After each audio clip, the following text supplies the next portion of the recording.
Kevin, what do you think needs to be done? Because it seems like in a lot of divisions, especially in the lightweight division, because it is so nasty, it seems like everyone's really kind of scared to fight each other. It seems like no one wants to take the risk to fight a guy who's ranked below them, or it seems like a lot of the guys are kind of locked up into that top 6, top 5 or whatever. What can be done to get guys to actually fight each other at this point? You know what? You got to change the mindset. Like, some of these dudes, like, they're just soft, you know? They all want to beg for money fights. They all want to beg for title shots. Like, that's going to give them something, you know?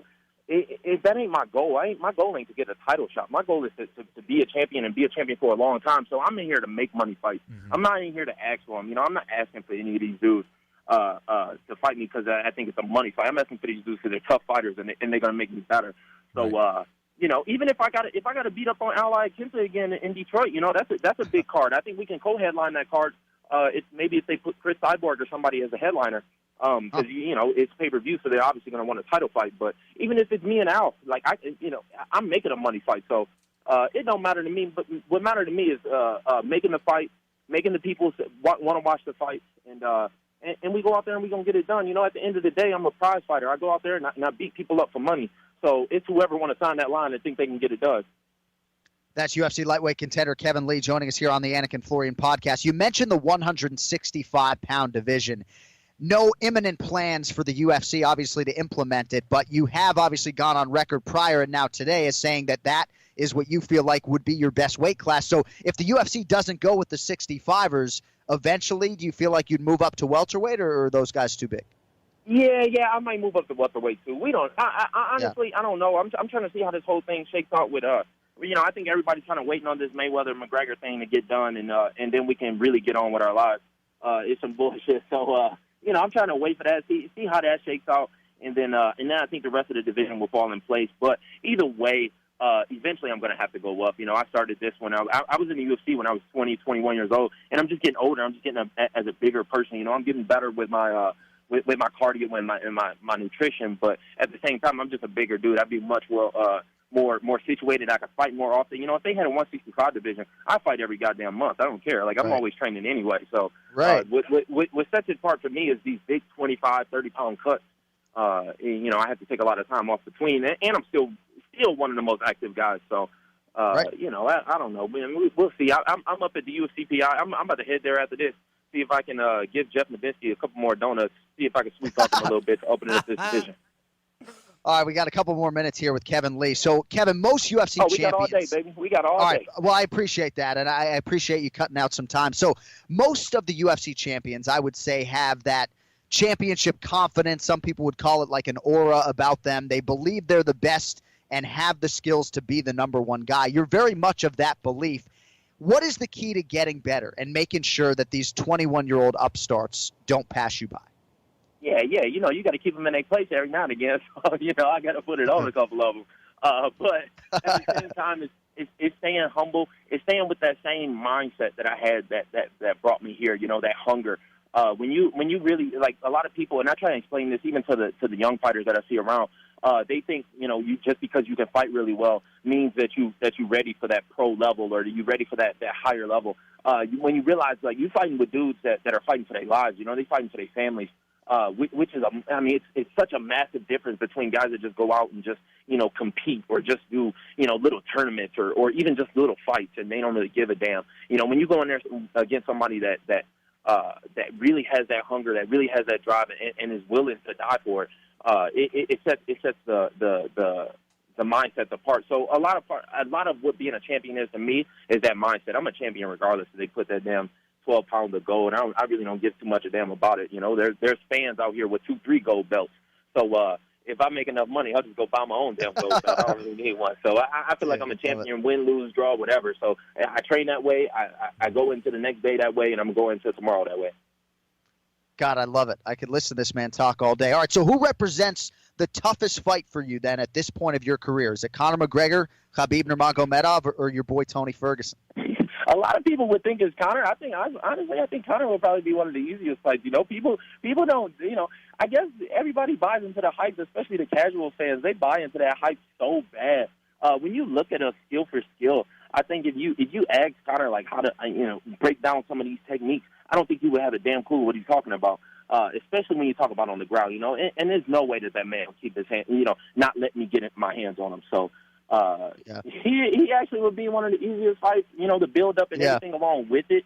It will make it tough, but the actual fight itself, I think, won't be too hard. The hardest fight right now, if you asking me, the hardest fight for me is always guys that I don't give it, that I always think suck. So maybe it might be Nate Diaz. You never know. I think Nate Diaz is trash. Yeah. So maybe he might give me the worst fight because I'll go in there overconfident. You never know. So I try and stay true to myself. I try and stay honest with myself. And if I'm being honest, it's always the guys that I think suck the worst that always do the best against me. And that might just be somebody like Nate. That's interesting.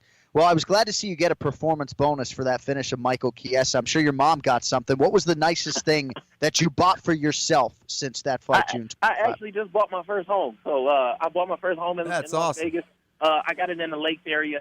We closing on it right now, and I should be moved in by next week. So that's been kind of like taking up a lot of my time, a lot of my energy. But it's a damn nice house, and we came a long way from where we came from. I'm telling you that right now. Congrats, man. That's great. Earned it, man. At 24 years old, buying yourself a house in Vegas. Gotta love it. All right, so a couple years ago, I got a house with my mom, and I got a house with my dad. Here in Centennial Hills. So right now, I've just been like living out of a condo. So it's about goddamn time that I'm able to shine a little bit. All right, I'll get you out of here on this because I do see you as a future analyst someday. And you got to be real with me because I know you like Tyron Woodley and he's your boy. He defended his belt 10 days ago, but not without some criticism for the performance. So I certainly was one who defended his performance. But where do you stand in terms of a fighter's obligation, champion or not, to not just win, but to also entertain along the way? Oh, man, that's a hard – I think the entertainment comes before the fight. The entertainment, if he did have one big criticism, is that I don't think that he really played up to the fight too much. He kind of flew under the radar. It was going to happen anyway with Jones in D.C., but I felt like he could have built it up a little bit more, and then people would have gave him a little more credit, if he would have gave Damian some more credit, because as we all know as fighters how tough Damian is and how tough of a fight that is, and I don't think that Woodley did a great job of selling that to other people. So when they look at the fight, they look at Damian like, oh, Damian sucks. Like this Tyrone guy should have just took him out. But as fighters, like we all know, you can't get over reckless against Damian. One slip up and you done. So I think he should have sold that a little bit more, and then people would give him even more respect for it. Sometimes you gotta just demand the goddamn respect. You ain't just going, people just ain't gonna give it to you for nothing. So I think if you look at somebody like Mayweather, who I consider like one of the greatest promoters ever, he always builds up his opponent even. So when he goes out there, and even if he has a boring fight, which Mayweather's known for having a boring fight, he builds up his opponent so much that you say, okay, he shut him down. He shut down one of the best guys in the world, and that's what Tyrone did. He just isn't great at promoting himself yet. So, people give him slack for it. Even the goddamn promoter give him slack for it. So, I think he could have done it. I think the entertainment is a separate aspect than the sport. It's sportainment, but the entertainment got to come before. When you in there to get your job done. And I would have honestly done the same thing versus Damian, except I would have probably finished him on the ground a little bit. Well, that's an insightful answer, and one that I haven't heard from a lot of fighters. So good on you for that. UFC lightweight contender Kevin Lee, man, I know I speak for Ken Flo. It's been great to watch you make your way up this division. Your next fight, hopefully Detroit. We know either way it's going to be a massive one, and we can't wait to see it. So thank you for the time today, and we'll talk soon, bro. You got it, baby. We just getting started. Just keep your hats on. We got it.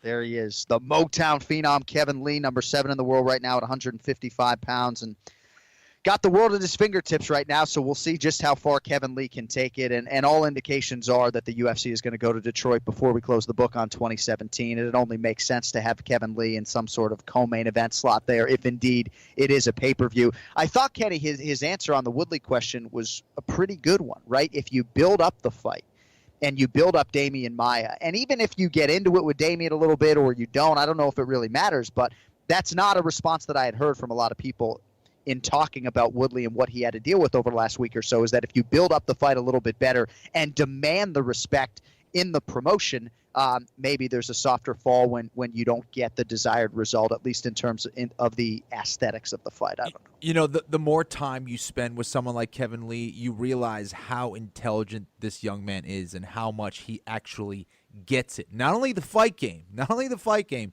but the business side of the sport as well. And for a guy at 24 years old, it's pretty remarkable. So the sky's the limit for him. And you heard he is willing to fight the number 11 ranked guy in Ally Quinta. Of course, they fought in what was Kevin Lee's UFC debut, UFC 169. That was February of 2014. Iaquinta won that fight. Short notice for Kevin Lee. He was a full-time student when the UFC call came in, and man, has he taken the bull and run with it. So we'll see. I mean, Edson Barboza's there at number 4. I'm not sure that he has a fight on the books. Of course, 5 and 3, as we mentioned, Gaethje and Alvarez, Ferguson and Nurmagomedov. Crickets when he invokes their names. So we'll see. Dustin Poirier's there at number 8. Perhaps that fight would be of interest. But, hey, if Kevin Lee keeps winning, he's going to be a hard guy to deny.